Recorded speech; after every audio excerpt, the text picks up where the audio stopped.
Hey, it's Taking It Down. You know that.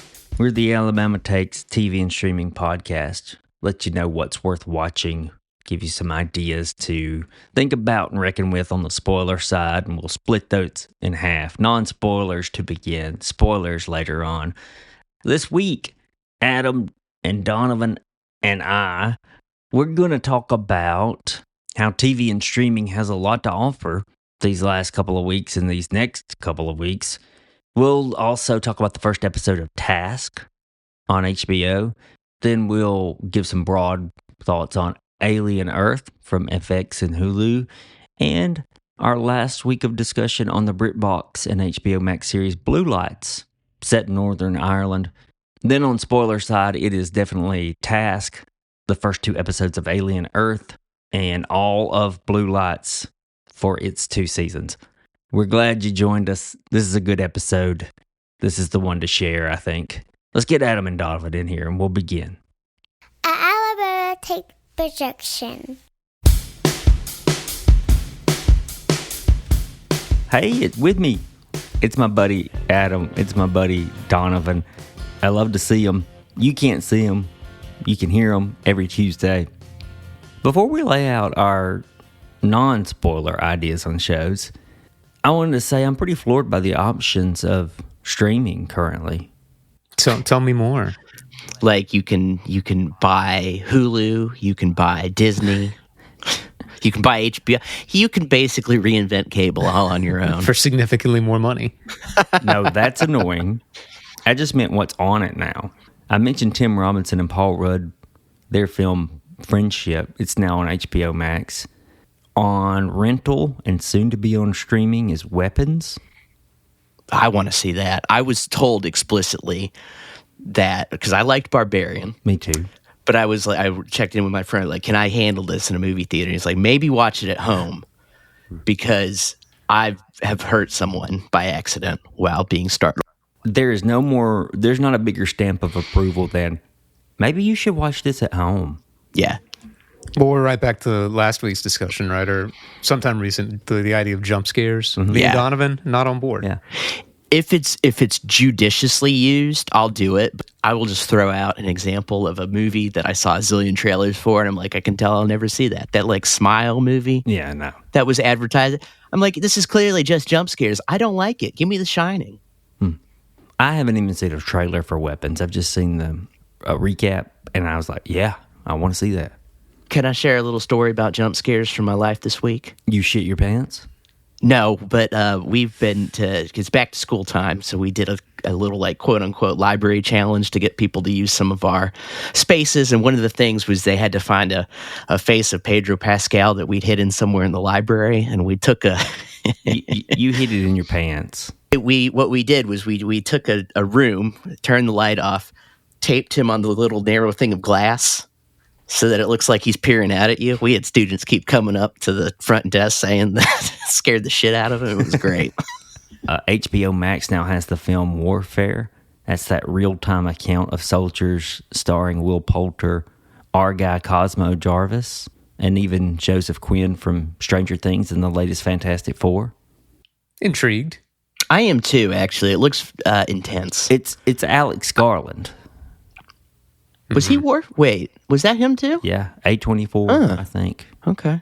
I might be It's- wrong, but I'm... It's the kind of thing I'll have to watch by myself. Yeah. Yeah. See, the thing with some movies like this, like, I was given a hard sell for Eddington over the weekend. Mm-hmm. I know that it is great, but do I need to... And maybe this is some self-reflection I need to do, that I am an escapist place with my media consumption. But do I really want to see this? Yes. I do. Is it on streaming yet? It's video on demand So soon. for very affordable. Right. If you wanted to do that. Much So, like Weapons. So soon it'll be on streaming. There does not seem to be a middle ground on this movie. Like, it's you either liked it or you thought it was like the worst trash. That's, you thought Ari Aster was speaking out his ass. I'm intrigued, I guess. the hard sell that I got, I'm willing to believe, but it's also like, you guys are familiar with the types of fun. Like, type 1 is like, it was a beautiful day and I had a great time. Type 2 is like, it rained, but it kind of made it more fun. once we adapted to, we kind of went through something together, but I really wouldn't do it again. And then type 3 is like, we survived the hurricane in a tent and it was great. I'm glad that we survived. I'll remember that for the rest of my life, but I never want to do that again. Like watching Grave of the Fireflies. I don't need type 3 movies in my life. Really? But maybe I do. I mean, how often have you sat down and watched a movie and said, that was great, I never want to see it ever again? A lot. I watched a couple years ago this great Belarusian film from Belarus called Come and See. Yes. Yeah, this is probably the most famous example of this, right? Yeah. It's fantastic, but you do get to the end of it and you're like, that just wrung me out. And then I made the extra mistake of being like, is that all really true? Never something you should ask yourself about the Nazis. So I read a book called Bloodlands. And? To learn even more about it. Oh my God, Blaine, it's worse than you can imagine. Sign me up. Detour. The Bloodlands is what the scholar Timothy Snyder called the areas of Europe caught between Stalin and Hitler. Okay. And that's where the bulk of the fighting in the Soviet Union happened, not in Russia, although Russia has appropriated it as a nationalist conflict. So you have the deaths that Stalin brought in Ukraine through starvation, the terror, and then you have Hitler invading, and he's got the I think they called them Einsatzgruppen that would literally just go through the country. As depicted in this film, they take out a village, they hurt everyone inside, they set a church on fire, and that's like the tame version of what happened. Exactly. I've seen The Patriot. Yeah, exactly.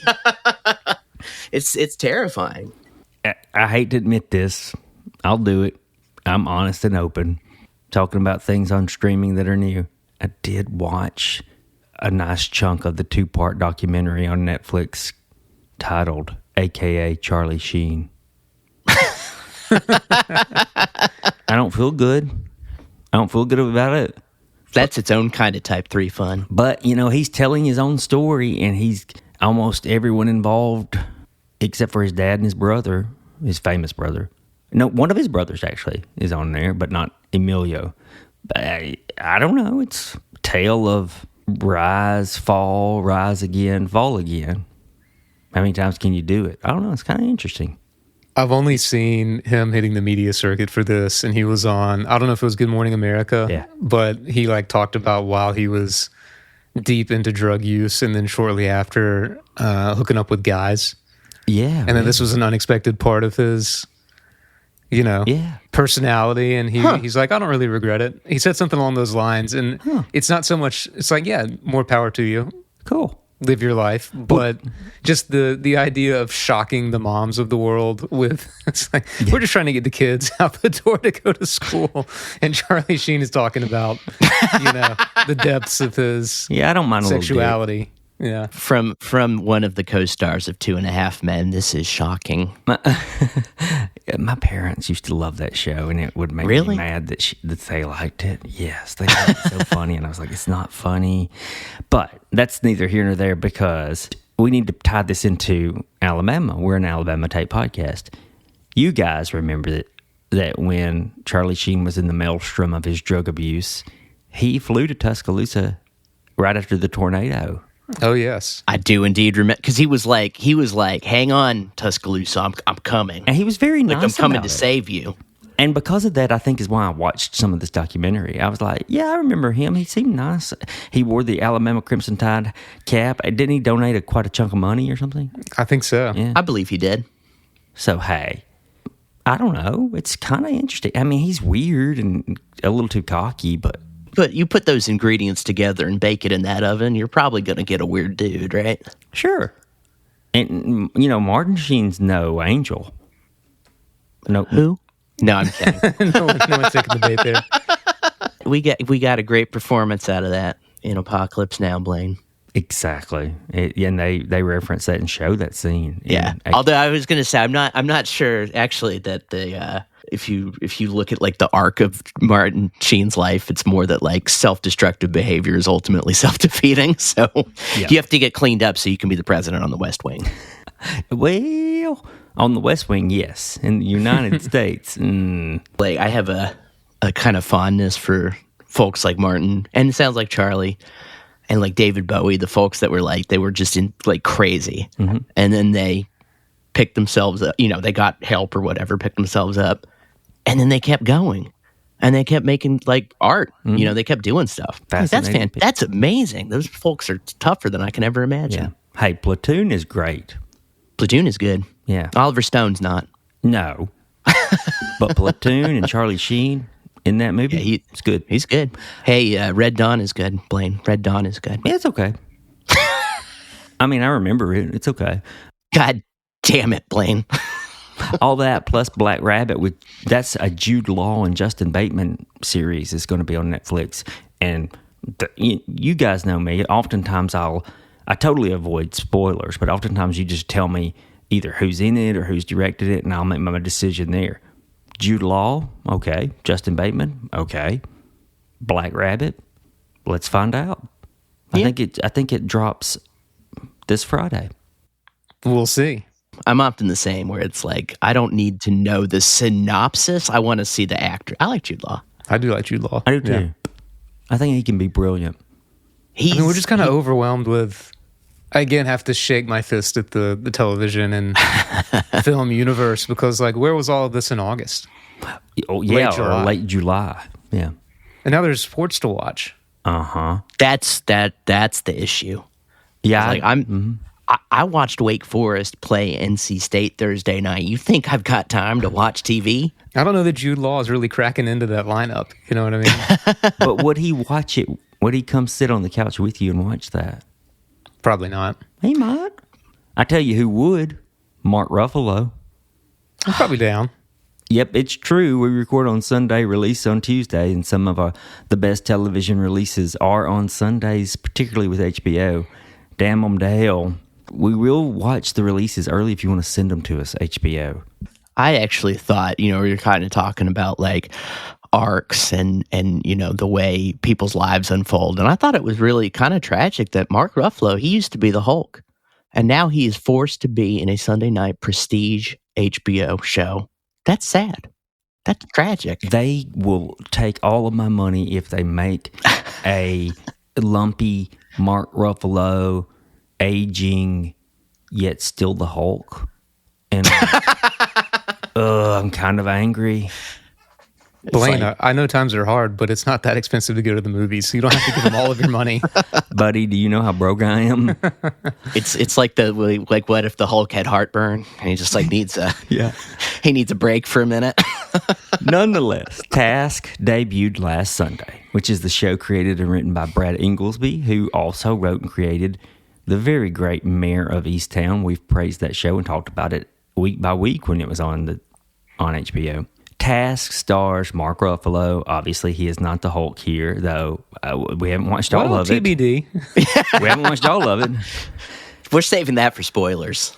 The Marvel Universe is expansive.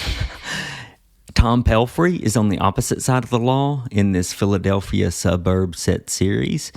It's a smart series thus far for a thriller, but the thrill for me comes not from who's going to be caught and what they will do, but who do you sympathize with as we go through this? You can tell that's where they're going with it.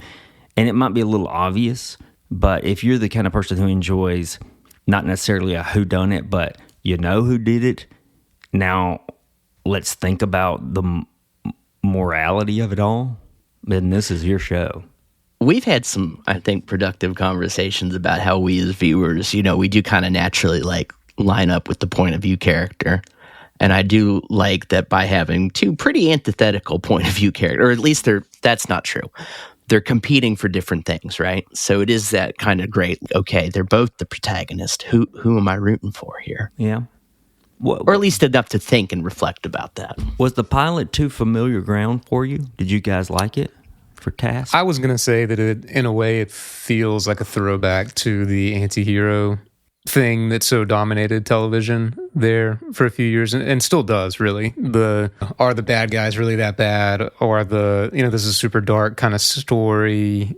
It did feel a bit like we've been here before. And I'm sure I trust the writers and actors in this enough that I'm going to keep watching, and I enjoyed it, but it did feel like we weren't really seeing anything new.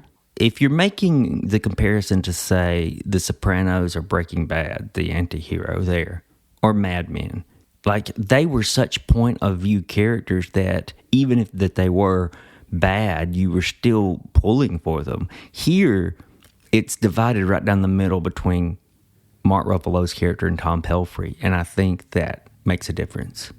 Yeah, and I think there were some good reviews that talked about family and the role of, in a time when like masculinity is very much in the national, international conversation, what that means.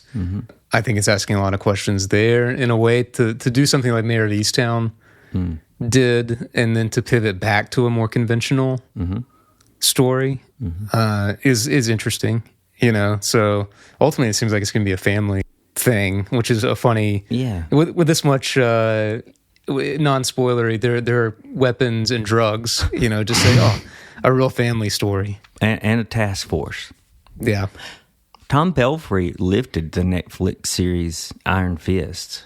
That was the waning days of... Was he in that? I heard it wasn't good. Is he Iron Fist? No, it's not good at all, but he was good in it.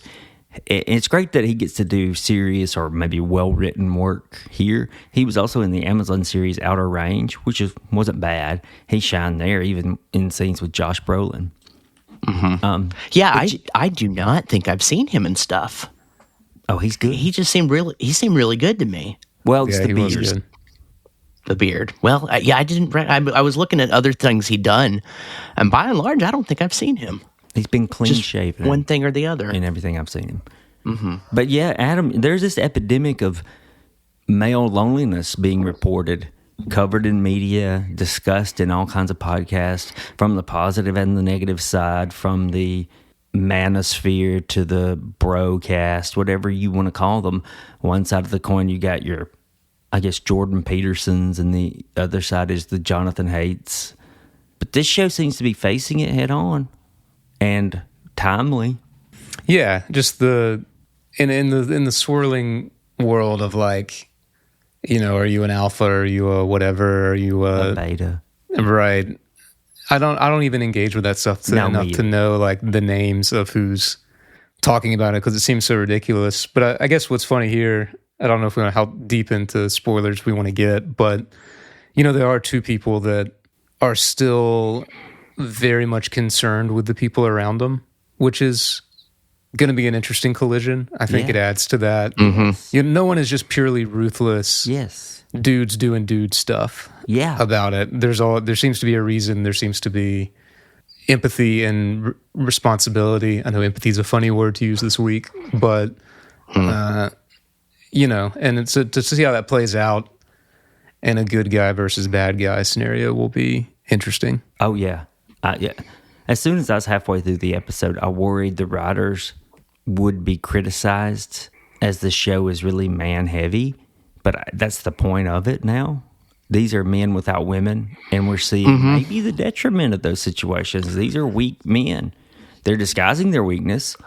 One could argue the two primaries are, one's doing a little better than the other by covering up fears and loneliness and existentialism, but they're not strong silent types. Well, silent maybe, but they're not strong. No, and they're also not. They're not shown to be okay with the lonely male thing. Like whether like the ghost of the women who are not in their lives is very much a character. And they're even actively seeking it out and having like, in one case, like fairly healthy conversations with their guy friend about what to do about it. Yeah. It too has an aspect of the Apple TV Plus show Dope Thief in it, in that the criminals are casing and raiding drug houses for money. So I can see that people would be like, well, we've seen this recently. Well, I don't think quite like this.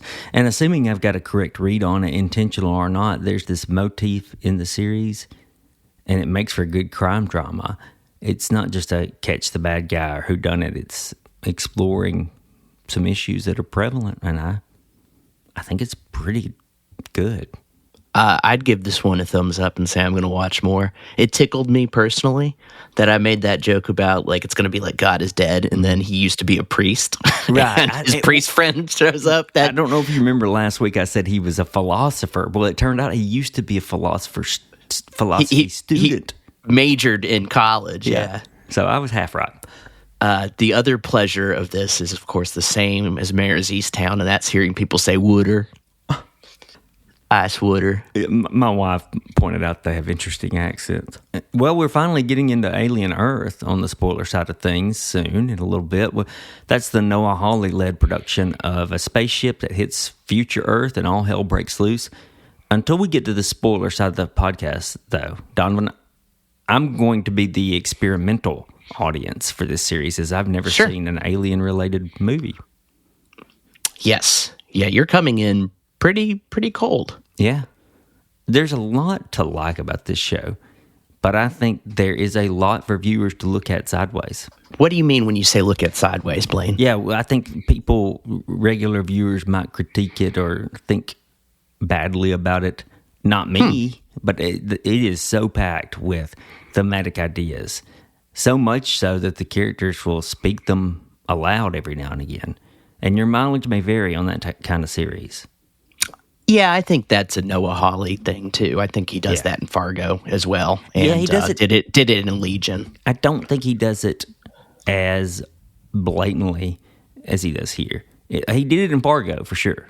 That's interesting because I actually thought I had the opposite experience where I thought, oh, he's hiding it a little bit more in his characters than he has in some of Fargo, for instance. Well, I'm only 2 episodes deep. You're in those are the cinematic movie episodes. Oh, they were.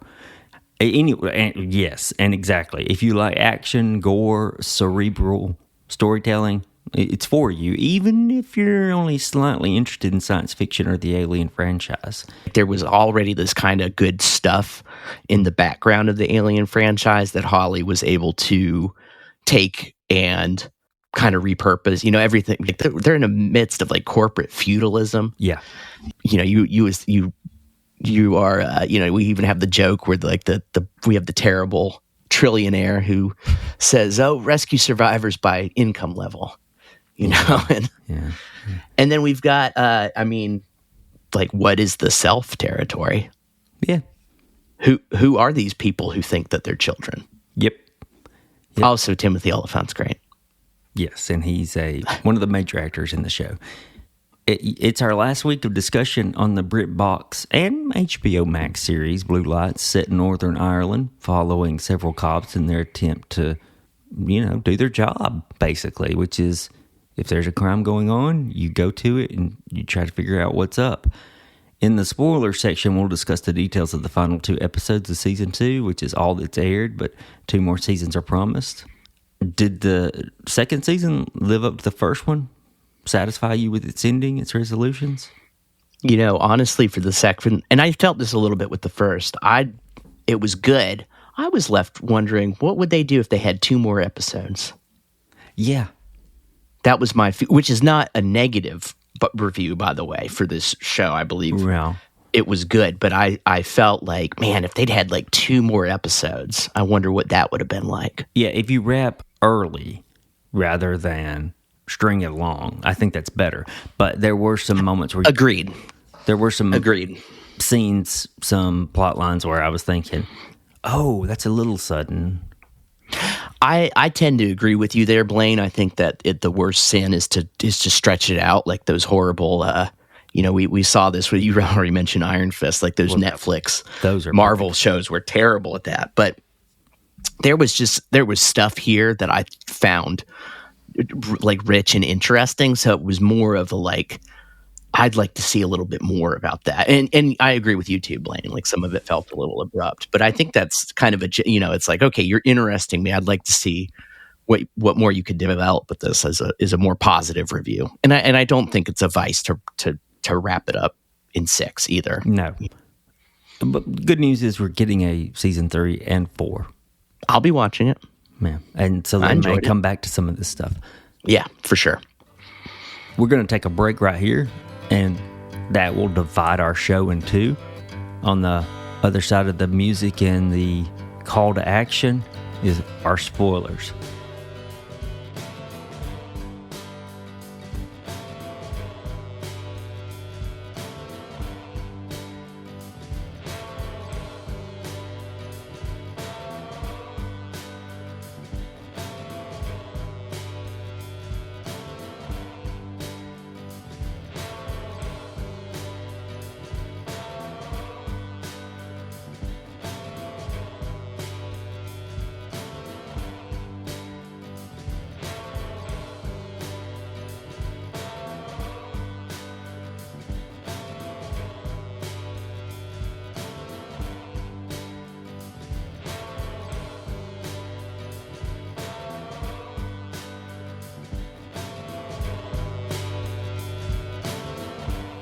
Okay, we're back. The first episode of the Sunday HBO crime drama Task debuted last week, and it's titled Crossings. We'll discuss that in detail with spoilers, so use timestamps to skip ahead to the section on Alien Earth if that's where you want to go, or Blue Lights. I'm going to start with some praise. I thought it was great. I said so much in the non-spoiler part of our podcast.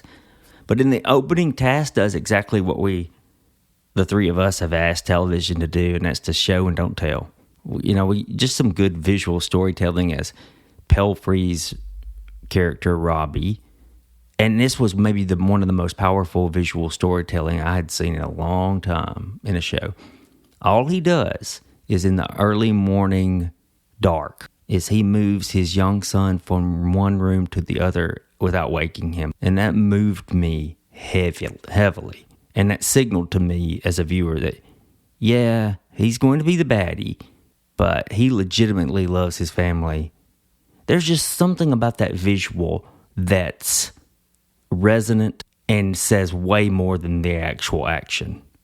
I thought all of the familial stuff on that side was so well done. Mm-hmm. Did it in a show don't tell kind of way? That scene you're talking about, the rhythms of when he comes back from work and it's dinner time, and just all of that was so, like, you didn't have to say a lot. It's by clearly showing this is just a normal day in this guy's life, and it's as close to like a normal routine as you can get. Yes. His niece, who's caring for the family for the majority of the time, she didn't have to say, well, we don't have any money in the bank. Right. You knew that. Right. And but Mark Ruffalo's character, Tom, has some nice visual storytelling to begin. He's shown struggling to pray. He drinks a 32-ounce cup of vodka on the daily. And he appears out of shape. Not the Mark Ruffalo of MCU. No, and he's, when you have seen the warm and fuzzies of the criminals' family life, and then you see a big, nice house that feels very empty in most of the shots. Yeah, that was also very good storytelling. And just I don't know, maybe it's because I have had to go to them and be on both sides of it, but the clinical nature of his, like, come to the job fair, him stacking all of the... You don't have to know that this is a guy whose career has gone sideways. You don't have to talk about it. Like, obviously they acknowledge it, but the guy sorting the pamphlets and putting them in a little plastic stand, nobody wants to be that guy. For the FBI. The FBI. It's not like he's doing it for Dollar Tree. Right. Which would be, I don't know, another story. Because of that storytelling, I felt that by the end of the episode, all the questions I had were either inconsequential. For example, they don't right away say that Maeve is his niece, so I'm like, could be an older sister or younger sister of his. And so it doesn't matter ultimately, and it's addressed, and it's not. And then the big questions, right? Like, what happened in these families? Mm-hmm. And I thought that was just great because like you said, exactly who these people are, but you don't know what happened to them. Yeah. And they're in a time that's not settled. Mm-hmm. That you see the conflict with the niece over the house and who truly has ownership of a dead man's things, essentially, indicating that they're very much in the unsettled stages of grief on that. And then on the other side, you have a father trying to coach his daughter through giving a statement on something that the brother did in the family. All that's still very vague, right? I don't think I missed anything. It's But very all we vague. really know is that something happened in the family unit. There's an extra kid in a photograph he looks at. Right. There are That's two about missing all we people. know. That's about all we know. Yeah. Well, Tom takes a suit of clothes to a prison environment, Right. and they ask if he wants to stick around for visitation, and he says no. Well, we know where one son is, for sure. That's right. Yeah. Yes, for sure. So are these overcomplicated characters? Should we have at least one person who has it together a little? That's I mean, the Peach Boy. daughter's doing pretty well. Yeah. She works at Rita's. Yeah. The layers of issues from these people are troubles on top of troubles. Tom can't pray. He's quit the priesthood. He doesn't want to be anything more than an FBI worker at a desk or at a job fair, maybe. His son's in jail. His daughter's distant, needs him to say something at her brother's hearing, or she needs to say something at her brother's hearing. Tom's Right. got no wife to help him out. He's aging. He's out of shape. That's just Tom. We hadn't gotten to Robbie. This is a show that dares to ask, is God dead? I really appreciated the Thomas Merton shout out. I did too. I like As a person he's no longer interested in. That was good, wasn't it? It felt like a good tie-in with, obviously, it was a Richard Rohr reference there for the friend that comes in. It's like, oh, yeah, he's done. Yeah, it brings me to one of my favorite scenes is when he taps the table, and says, "Is God in this table?" And he says, "Are you there?" He must be on bathroom break. Yeah. I am curious if they're going to keep up this idea of like imminence of, I don't want to like narrow it down to one religion, but like imminence of the divine, basically like in the dirt, because that's where that table is. It's in the dirt of our lives. And is this something we're going to see more of? Does the divine, as the friend who's a priest, Father Daniel, proposes, does the divine in fact extend so far as to be in Robbie's family, or in the actions with two men who are doing things that are probably not very moral or ethical? I'm curious. It may not. That may just be my own thought, but I thought that was an interesting question to bring in. It is. The withholding the show does points you in the right directions. I think it wants to show you, family, the divine, what role does man and woman play in modern families. This series also relied on repeated images of birds, and sometimes nature as a whole, as Robbie and his friends go swimming. Like give us some freedom, nature, carefree feelings, which is what a lot of these people are lacking or wish to have. That is a funny moment when, they're shown to kind of live out in the country, on land, and they go swimming. And it's like, it made me think, a lot of people think that you have to attain money to be able to afford those things. And it's like both sides of the bell curve are enjoying nature more profoundly than maybe the folks stuck in the middle. Obviously, he is changing his financial situation a few nights a week, it seems like. But yeah, that scene, there was a few cues that like, this little gang is not going to make it out of this episode, right? Like, no one can have that good a time swimming and everybody make it out alive. That was a really well done scene. You're immediately taken there. That summer green, that part of the country, you're like, oh yeah, we're just having a great day. And another Can't last simple forever. thing that Task does, and this is super simple, is that when they don those masks, those things are kind of scary. Yeah. And when you got your quote unquote bad guys who look scary, I like that in a show. Agreed. And I immediately loved the Robbie character, despite his wrongdoings. He's just got some relatable motives. It's also, using masks like that works in like the classic way that a mask is supposed to work. Like, it separates the individual from the image that they're projecting, and it allows them to do And I know this is like crime 101, but as opposed to just like pulling like a hood over your face or something like that and running in, like this has like some theater to it. I would dare say that there's some specificity to the mask they picked for each character. The skull, the devil, and the werewolf. And the wolf man. Yeah. I would agree with you. I've been wrong by TV once again. I've always assumed the task force was very high level. Here it's like a treated low man on a totem pole.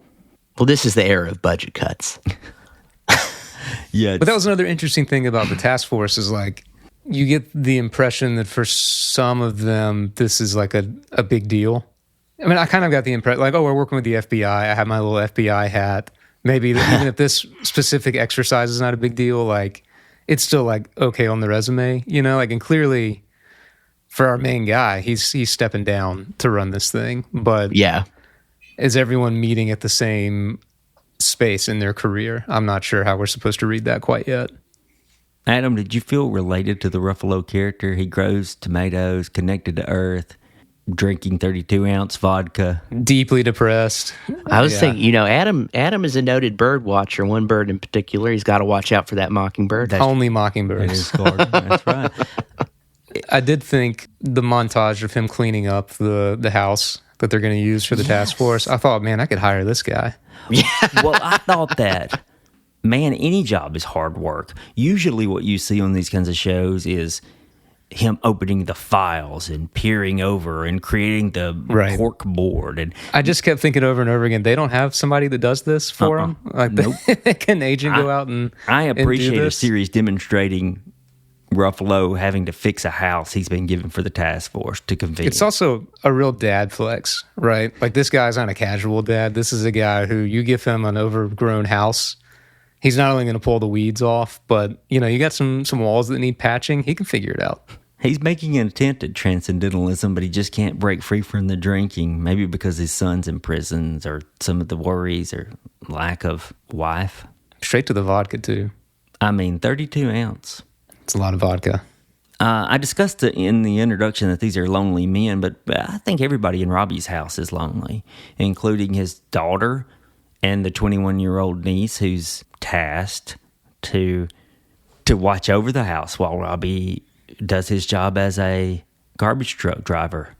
She tells her cousin she's going on a date with a guy who's a 6, but it beats being alone and stuck in a house with fart jokes. But she's lonely too, man.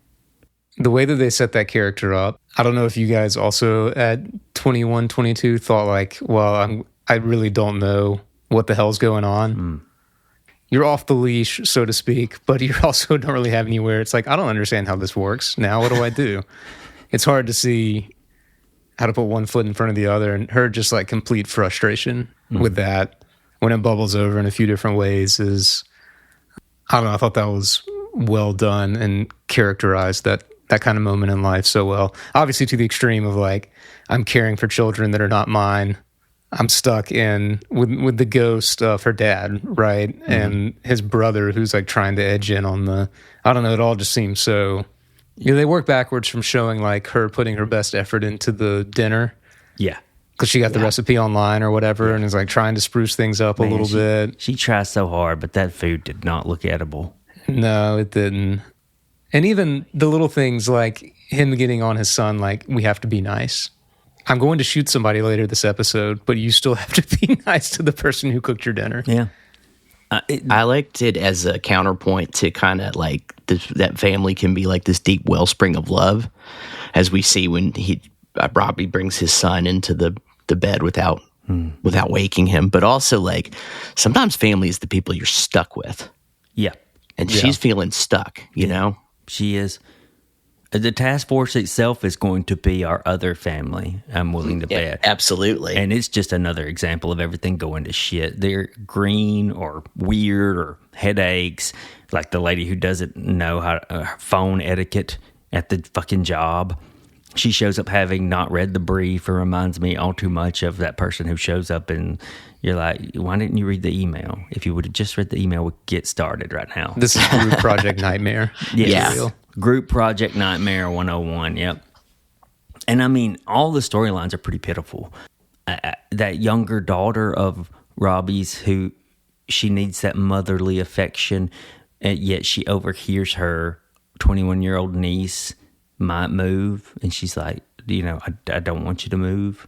The young boy, he needs someone. He needs a man. They're living in poverty. Everyone's lonely, tired, or both. Family can be very isolating, especially if you're somebody who has maybe a clannish idea of family. These are the people who are the most in, and we're distinct from everybody else. Because you are kind of, and maybe we'll see more of this, but they seem lonely as a unit. Where are the friends? There's Uncle Trash. Where are the kids' friends? Right. Who do they have? You know what I mean? Yeah. And we did just get a one episode glimpse into this. For sure. I did wonder, that was just the impression. They felt very isolated there, Yeah. for sure. It's like, are they going to school? Do they have... Yeah. That was Do they have exactly classmates? Yeah. But at the same time, when the niece goes out and brings the boy back, there was almost like kind of an endearing moment of like he jumps into the closet to try not to embarrass. And what starts is like he's trying to... I'm sorry, I couldn't help but think of the Dave Chappelle When Keeping It Real Goes Wrong, where he has to go live with his grandmother and she's trying to get her swerve on too. Yeah. But it's like he's trying so hard to stay out of her way, and then finally just like, I'm sorry, I'm leaving, and the guy, and then obviously it goes to shit, and that's when the fight pops off. But he was even trying to be a good guy then. All he was doing was stealing some reefer. He was just going to trying to roll get out it of up. there. He was going to roll it up and smoke it like a cigarette. Cooking food here works really well. Tom's daughter serves him that. What is it? It's not ice cream. What do you call it? It's Italian ice. Italian ice. Beth was my wife grew up in Pennsylvania, so she was very tickled to see Arita's, which was a fixture of her hometown. Gotcha. So it's Italian. Ice water is Italian ice. And he got just an ungodly amount of it. Good Lord. Yeah. But, other than that, Tom only intakes vodka. He delivers tomatoes. Robbie's niece, Maeve, doesn't cook well. We talked about that, how it's a strained relationship, and then the cooking being bad is a hint of that. But let's get to the real heartbreak here. Robbie carries the kidnapped kid in the same manner that he kind of moves his own son from one bed to another. There's a similarity. The bookends of the episode, yeah. Yep. So they go to bust into the most recent drug house to rob them. It goes to hell, and they didn't know there was a kid there, and they have to take the kid with them. Or Robbie feels as though that's the right thing to do. As soon as they took their masks off, right, you know that it's not over. Yeah. It's a series with its first episode. It sets up that kids are important here in this world, in this series. It ends with a kidnapped child from the drug house. I'd be curious to know if Tom's son is the reason the wife's not around. She had no desire to see him in prison or something. I was kind of shocked to see the plot move forward as fast as it did in the last 15 minutes with the death of one of Robbie's crew. Oh, I figured he was marked for death. I mean, between the swimming and saying, oh yeah, one more job and we can get the down payment on the wedding. It's like, oh man. McBain. Enjoy your screen time, my friend. First, though, don't you try to drag the body away from the crime scene. I get you can't clean the blood, but do you just leave the body there? Or is that the point? You leave it there so that there's somebody to blame for the killings and the robbery. It's just the one guy. Yeah. Yeah, I mean, you almost wonder if, like, the calculus there is we're already in, like, a hell house. Like, this is where bad things happen. They're not just breaking into, like, a suburban home, So, like, that bad people would shoot each other is maybe less of a blip on the radar than, like, finding a body in the woods. Yes. I get the sense that these folk, Robbie and his friends, don't have a big contingency plan for if things go wrong. Based off of like everything I know is from TV and movies, right? But like they go up to Peach Boy, right? It's middle of the day. They're not they don't care if anyone's listening in. They say, hey, we're gonna tonight. You know what I mean? Like they just seem kind of amateurish. Like they didn't know what to do. Although they clear a house pretty well to start out. They with. do. They seem to be expert shots since they all hit someone with a firearm in the midst of confusion and dark without hitting their friends. in one shot. Yeah, So they've done this before. They have fired weapons, certainly. they have. But that was just my impression, is that like these guys are not like hardened criminals. They're not like what are we gonna do when one of us inevitably dies, you know? Right. You do wonder, I mean, y'all correct me if I'm wrong, but he gets a text from someone, right? Saying Yes. like, this is the time to move on this one. Who texted him? Yeah. Yeah, they got someone else involved or helping.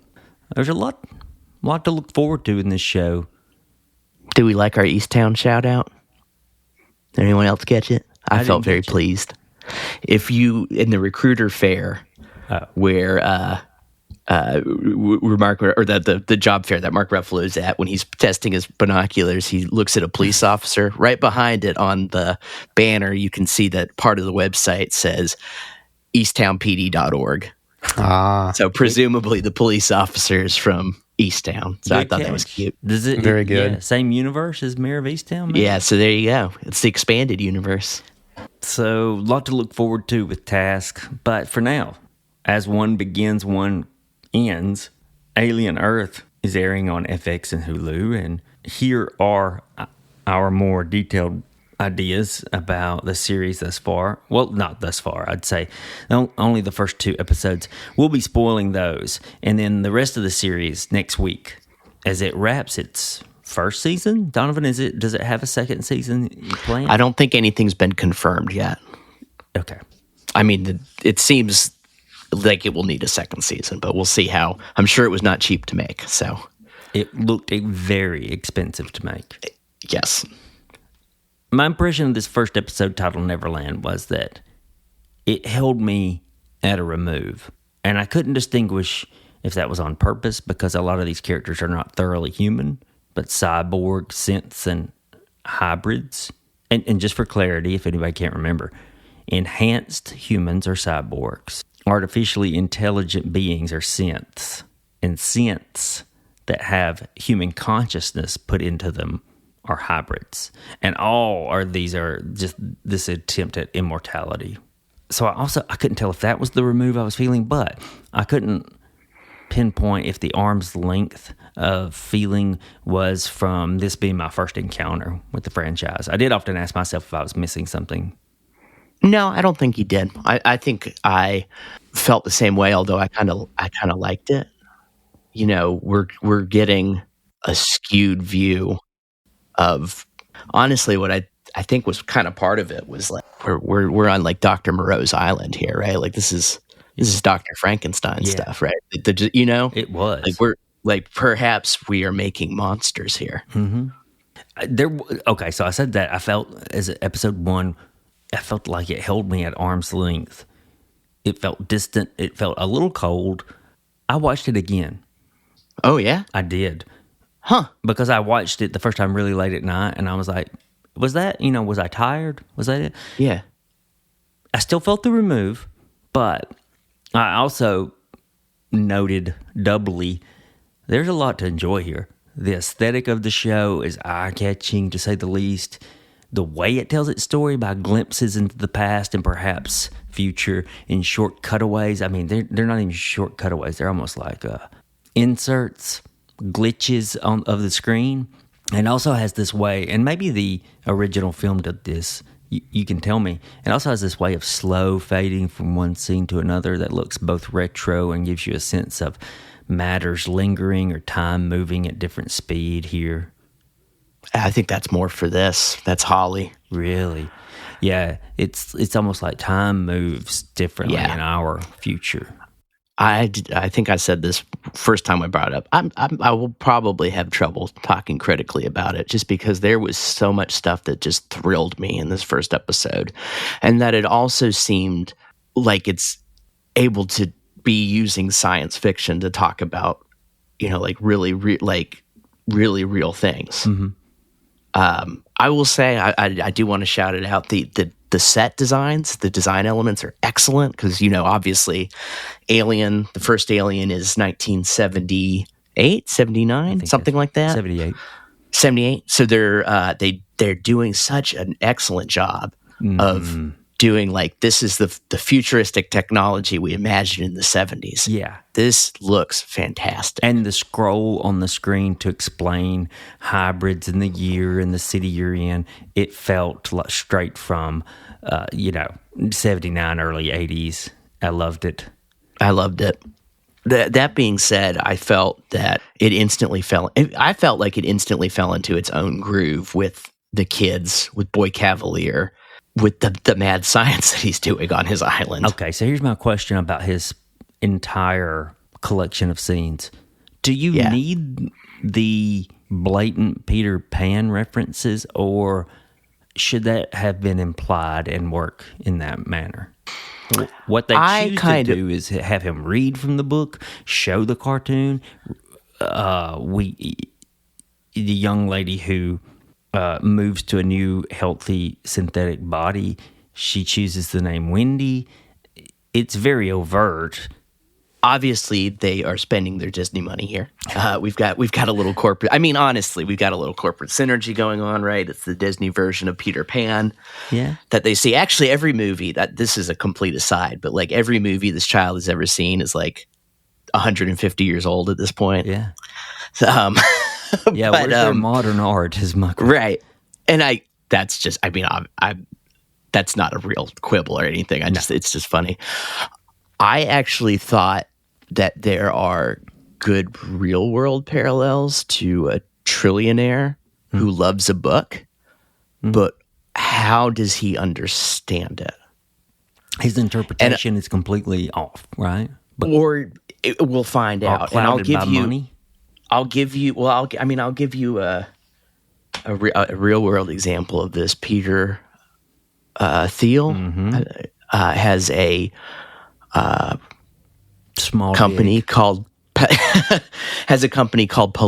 which comes from the Lord of the Rings novels. In my opinion, and many people who studied it, Tolkien would be like, "What are you doing?" Oh, for sure. But it was obviously very meaningful to him, enough to name it. Same thing with like the story of Peter Pan, right? Is Boy Cavalier the boy who never grows up? Is he Peter Pan? Because Peter Pan is not a hero. No. Peter Pan is sort of a primal force, and He's not scary. Growing up, to me, is hanging on to that childlike sense of wonder and awe and innocence, and not immortality and looking good. Well, if you, I believe, doesn't it start with all children grow up except one? And, that's Peter. And, there is, there is, even in the book itself, right? Because it almost starts off with Wendy becomes aware that she will die. Yeah. As a small child, and it's like her first moment of this, and like that's sad and scary, but we're not supposed to be children forever, and we are supposed to grow up. And without death, there's no meaning to life. There's no, Peter Pan's life is an endless game. Yeah, he can't form real emotional attachments with people. And I think that worked with me. I mean, it is a little on the nose, but like the guy's name is Boy Cavalier. Yeah. And Cavalier being having the double meaning of being like dashing knight, right? But also, send the kids into a disaster site. I don't care. Yes. I think the emotional callousness and treating these children like toys. Mm-hmm. That works for me, but it's also the example of like who hasn't grown up. Obviously, Boy, but other people too. Perhaps will they be children forever? Yeah, I did talk about non-spoilers that there are characters who speak the themes, and sometimes that can be annoying, and sometimes you dig it. But there are plenty more ideas under the surface too. I think there's a lesson in some of this is that there's no sense in thinking you're the biggest and the baddest and the richest. So stop trying to be, not just in science fiction, but country to country, person to person. I thought that when you said they're speaking the themes, the first example that popped into my head was Kirsch on the ship saying, "You all know you used to be," and that worked for me. At the end of the first episode, he says, "You used to be food," was how he said it. It's pretty vague, and then he explains humans used to be food, and now they just think they're not. it's working. It worked with me. Thematically, it worked with me. That Kirsch is also a character who's at this kind of odd, icy remove. Timothy Oliphant is playing him very ice cold. It worked for me. The almost contempt, which with this synthetic, kind of frightening. I would say the contempt that this synthetic being held for humanity. Yeah. Yeah. And then we get the wonderful, it's jumping ahead a little bit, but in the second episode, let's get into when the kids are acting scared, I love Timothy Oliphant's delivery of fear is for animals. Yes. You are not animals. Yeah. Episode 2 is Mr. October. Speaking of art and sports here, that's 150, 160 years old. Yeah. It was was it a 70s World Series game that the brother Hermit, who's a medic in a platoon of soldiers for this corporate entity. That's a good question. When was that? Was that 79 or the early 80s? I think they said, and I even in the show, but I've forgotten. Episode 2 though got its hooks in me. The setup from episode 1 with like the alien is out, the ship is crashing. We've got Morrow. He's literally and not Adam Morrow, our co-host. Yeah, he's literally in a little coffin here, and then the panoramic of like a spaceship just hit a city. Yeah, it's all hands on deck. Like, what do we do? Yeah, with the addition of boy is allowing something terrible to happen to these children. Because he doesn't know what they're going to see. He doesn't know what they're going to do. He doesn't know what they're going to encounter. Yeah. I wouldn't put it. I would not the same thing, but like you wouldn't put a 12-year-old at like World Trade Center cleanup, would you? No. Who knows what they're going to see? Who knows what they're going to encounter? That's a good analogy. The conversation between Boy Cavalier and Dame Sylvia, about their children's potential. Or not their children, just children's potential, and the possible ending, the possible death, exemplifies, characters who discuss the themes of the work while you're doing it. And then, of course, you mentioned Timothy Oliphant's. Kirsch did it in the first episode where he told Wendy humanities has just tricked itself that it's not food anymore. But we're seeing that's not the case in this episode. And of course, that is kind of one of the... Right, the big of the first film, right? Like you do have the ultimate predator. The alien is the xenomorph is the ultimate predator, loose in the ship, and humanity for all of its. It can make ships that go to different star systems. It can make artificial people. For all that, we are maybe not food for the xenomorph, but a really good place for you to, for an embryo to grow up. For episode 2, I felt it was mostly search and rescue. I'll just call it that. Trying to find Wendy's brother, Hermit, that's his last name. I thought it was high tension in every scene. I was plugged in. And even the scenes when it cut to Boy Cavalier talking to the other head of corporation about, hey, we own the spaceship. He's like, yeah, but I own the building in the city. I found that interesting. Me too. I think it was a well-directed episode as well. It had tight angles even that had you peering over shoulders constantly, which is, that's just the Alien franchise, I'm assuming. Well, you get some of that more in like Aliens, which is the James Cameron second movie. Yeah. Which is, I won't go too much into it, but it's more of an action, almost like a war film than the first Alien. I'm going to use Alien Earth as a launching pad to watch some of those movies. First two, very, very good. Yeah. And David Fincher is even involved in like the third one, right? Yeah, although that one famously, there was a lot of corporate meddling. Kind of like a fascinating failure is the basic judgment of it. No fingerprint of Fincher on it? Fingerprints of Fincher, yeah. And then the fourth one is fine. And then anyway, that's getting off the topic. Well, let's do this, Donovan. Yes. The show ends, I think, the day of our release on Tuesday. It's the final episode of season 1. Could be another season, we don't know. But anyway, we talked about the first 2 episodes. We talked about, like, here's the layout. Here are the thematic ideas. What's it going to turn into? That's what we'll talk about next week. I will have watched all of them, as will you. Excellent. I gotta say, now that you've seen the 2 episodes of Alien, like there was some just like great creature feature moments that I could not believe. Like when the xenomorph gets into that that party of fops, and you have the guy cut in half, and he's I'm like, I can't believe I'm seeing this on FX. Oh, I said the same to myself. I thought, is this the grossest show I've seen on television? I was astounded. Not that like I revel in the gore, but like it does have that in its DNA, that it's a creature feature science fiction movie, and that was all. The cat too, pretty effective. For me. I did not like that. So therefore, it was effective. The gore is done not to be gory. Like, it works on a level somehow or another, and I can't synthesize it well enough, but the gore creates the fear. Yes, that's it. It's not reveling. It doesn't feel like it's reveling in it. It's more like, holy smokes, if this xenomorph can cut us in half, maybe we are food. Mm-hmm. You know, we're food for him or her or it. Well, that's what we got on Alien Earth. What we're going to do now is we're going to finalize our thoughts on Blue Lights, because the first 2 seasons have completed. The 3rd season's coming this year, quite soon, from my understanding. It will be on BBC and BritBox soon after.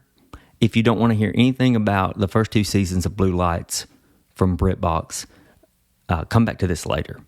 It's the show from Adam Peterson, Declan Lawn, and Louise Gallagher.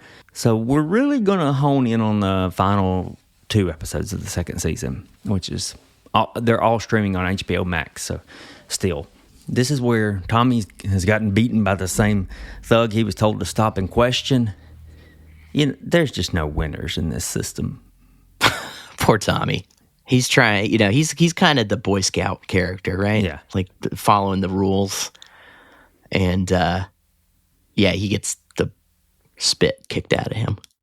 Do people like that exist anymore? Is this realistic enough?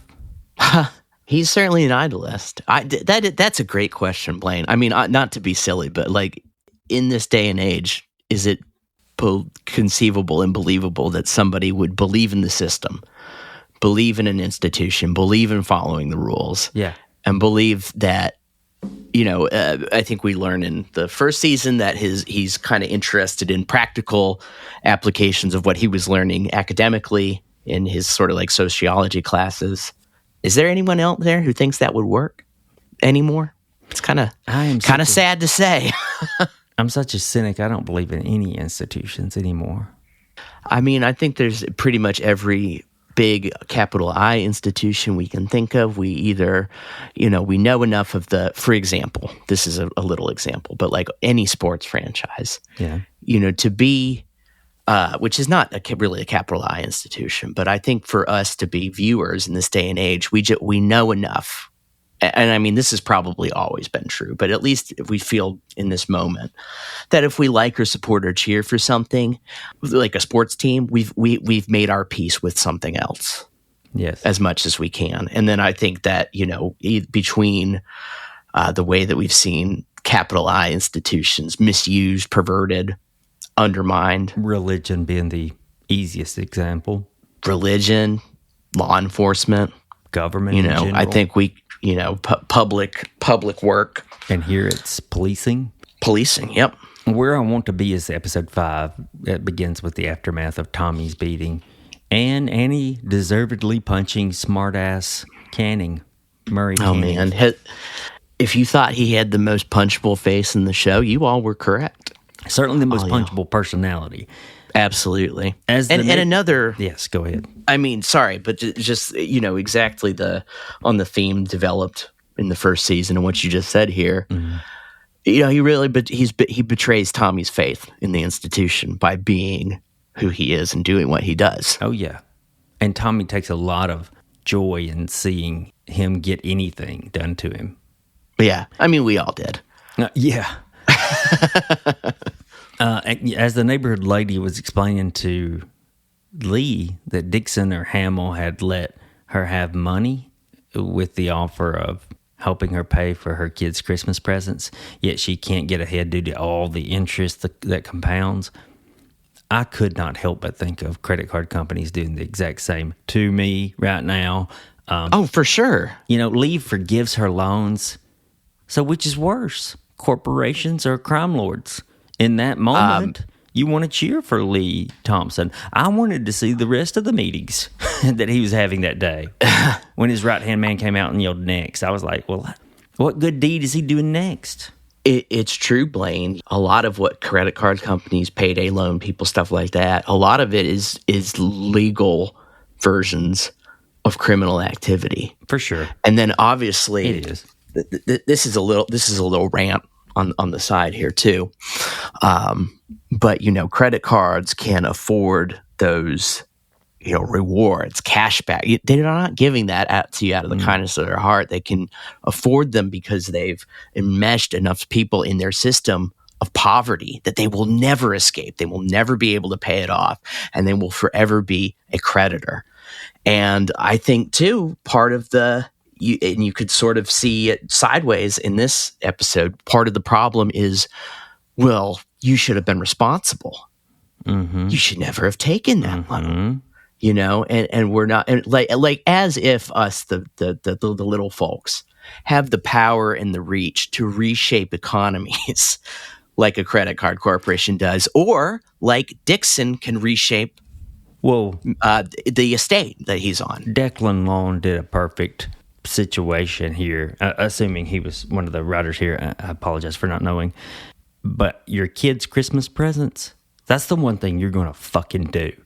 Absolutely. Fuck off. If you're not doing anything else, you get your kids something for Christmas and you make them have a great Christmas however you can. That's the thing, right? Like, the cold legal thing is like, well, or this is illegal in this case, but we pretend it was a credit card company. Well, you were an informed consumer. Exactly. You knew the choices. You could read the interest rate on the... I'll give you a real-world example that's even worse. I went to buy a car recently, signed all the documents, took the car home. I get a letter in the mail 3 weeks later. It says, the interest rate they gave you was wrong. It's actually a little higher. You're going to be paying a little bit more in interest. And I thought to myself, you do that in the criminal world, your ass gets shot. I was going to say, how is that legal? Yeah, fuck them. And then anyway, I completely agree with you, Blaine. In this moment, we're cheering for Lee, and Lee's a bad guy. Oh, in that moment, if somebody would have been watching the show with me, I would have high-fived. I would have thought, this guy's so awesome.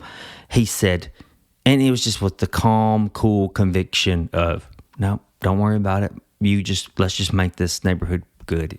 This is flipping, kind of going on something.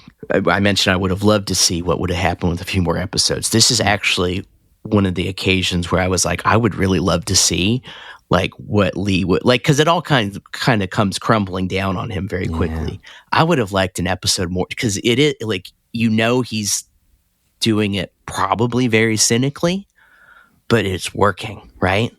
He might be doing it cynically, but there's a little heart to it.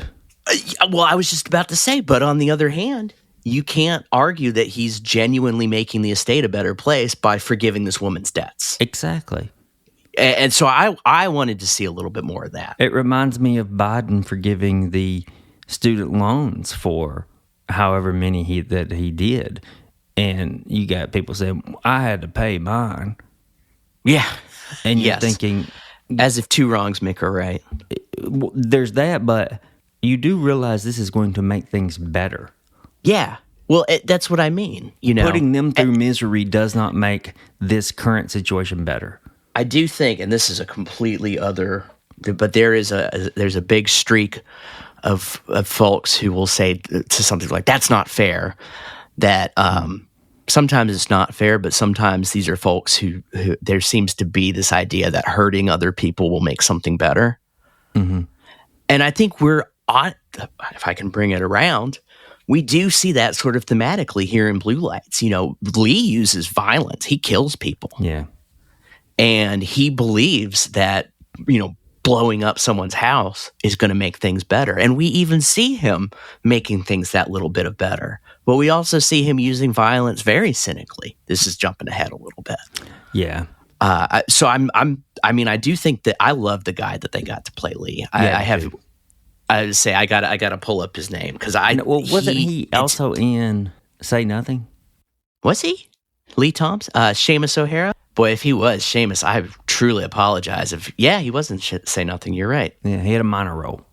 That's right. I thought he was excellent because, he's got the calm, he's got the cool, and you want to trust him, right? Don't you? Yeah, I want to love him and trust him, and You want to see him. You want to see him just like his little nephew sees him. Exactly. The show's great at presenting hard decisions. Yes. Lee Thompson may be the best option, and removing him could cause something worse to fill that void, but he's also working with the same people who killed Jerry and dealt drugs. The decision here is so balanced that it's hard to make. I mean, I do think that it was done well in the first season, and I think with Canning presenting the option, right? Like, okay, he's a known quantity. If we work with him, we can manage him. We can manage the damage, as opposed to the next guy could just be a total loose cannon. We could have 50 bodies on the street. But exactly like you said, you're just keeping the same system in place. You're never improving it. At best, you're keeping it in place. And how about that, having Canning, one of the most reviled characters, make the good point? Like, yeah, he's right. Yeah. It was good. Well, what does it say that when Murray breaks the rules, it's okay, but yet when others did, especially last season, it was frowned upon, if not punished? Here, the lady, Jen Robinson's mom, the chief, I suppose we would call her, or the commissioner, she is, pretty actively saying, it's okay, do that. Yeah.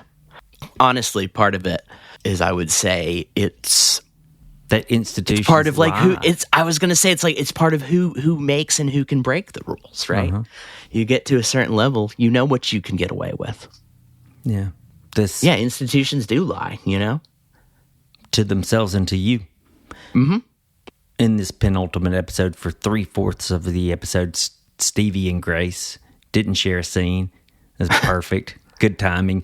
But when they serve the warrant to the old lady for the video footage, and Steven gives Grace the look of, oh, well, we're staying for tea then, aren't we? Yeah. That is such work. There's such value in keeping them apart to have that moment. And I know. It's all payoff right there. Yep. It serves to remind the viewers of how human Grace is as a cop. It's just that extra reminder. And, I mean, like, it worked. It worked for me, too. They just have such a good, the two actors have such a good dynamic, right? Mm-hmm. Okay, like Stevie, if he was by himself, would never stay for tea. But because Grace is staying for tea, Stevie will be staying for tea. Great pairing, great chemistry, two great actors. I don't think season 2 was quite as good as season 1, but they're fairly balanced. There has never been a more telegraphed moment than Henry getting the gun. But the swerve it took from him and what ended up happening, I think, was a little different than what you would normally see. I thought he was going to end up dead. Yeah, me too.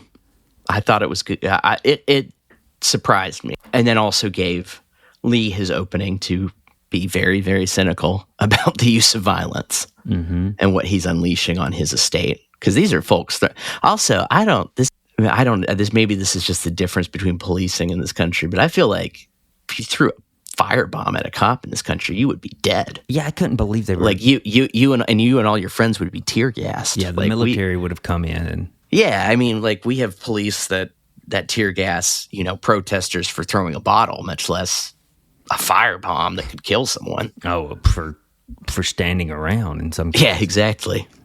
After eliminating Jerry's character in the final episode of last season, the first season, the possibility of Stevie or Grace being shot was tense enough. I assumed that would be all they could get for the tension from that scene.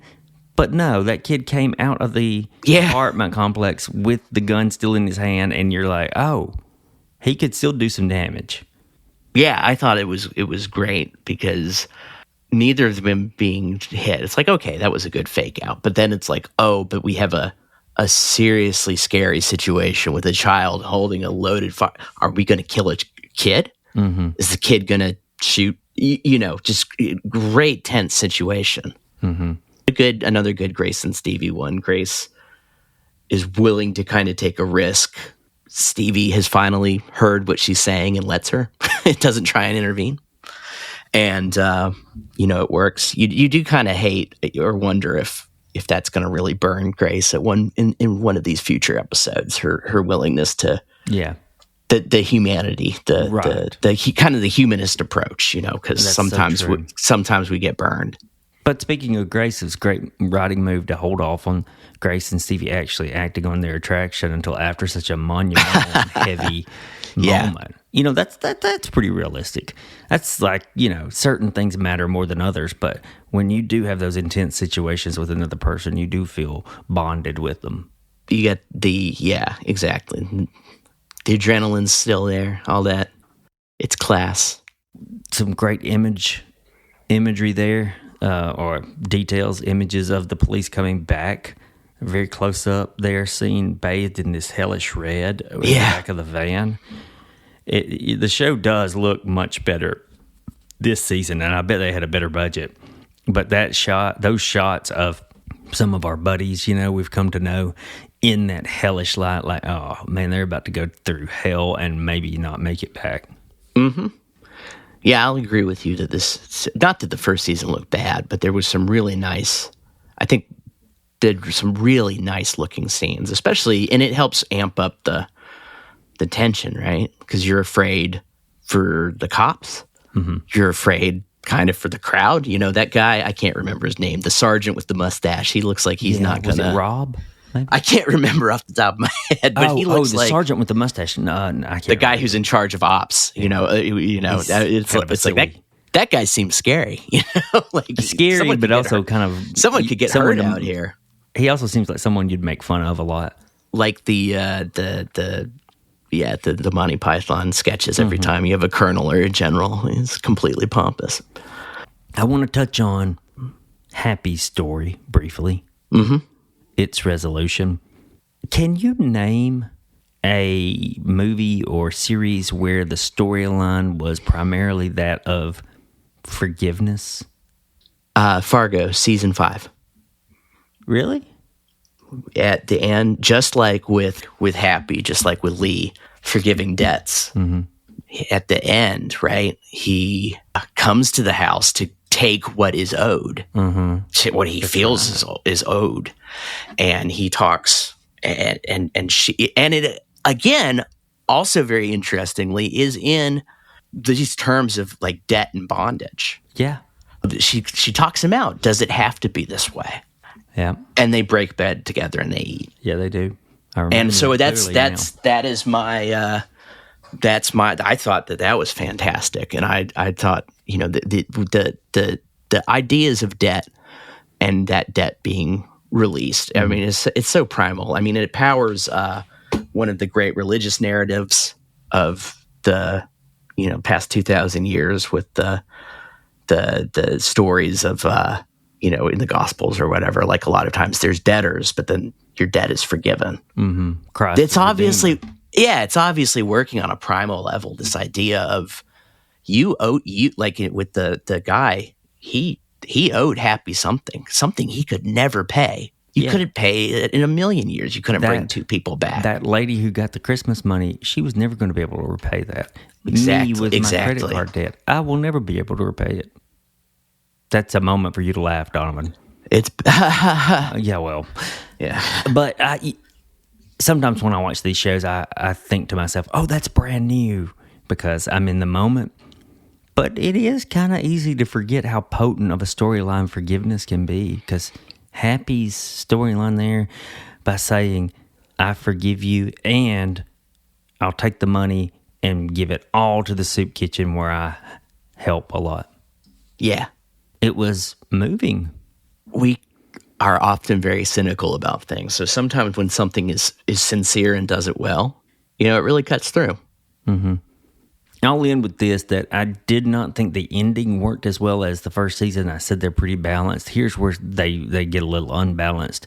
I think that the people standing up to Lee to dismiss him seemed like a idealistic, unrealistic ending. I think the more realistic thing would, bad people don't get ousted that easily and without violence, especially men. I would agree with you. It just felt a little pat. a little bit of like, okay, he's meeting with Canning, maybe, we can't trust him, maybe that. But this is again where I think part of what I was saying too, where I'd like to see a little more. It did feel very... There was a little rushed. Like all of his army buddies are all of a sudden gone, and the neighborhood like when they never stood up to Dixon and the other one. I can't remember the other guy's name. Thank you, Dixon and him. They never stood up, but they're going to stand up to this violent guy with a gun. And maybe it's because, he talked to Canning. So maybe there's that explanation.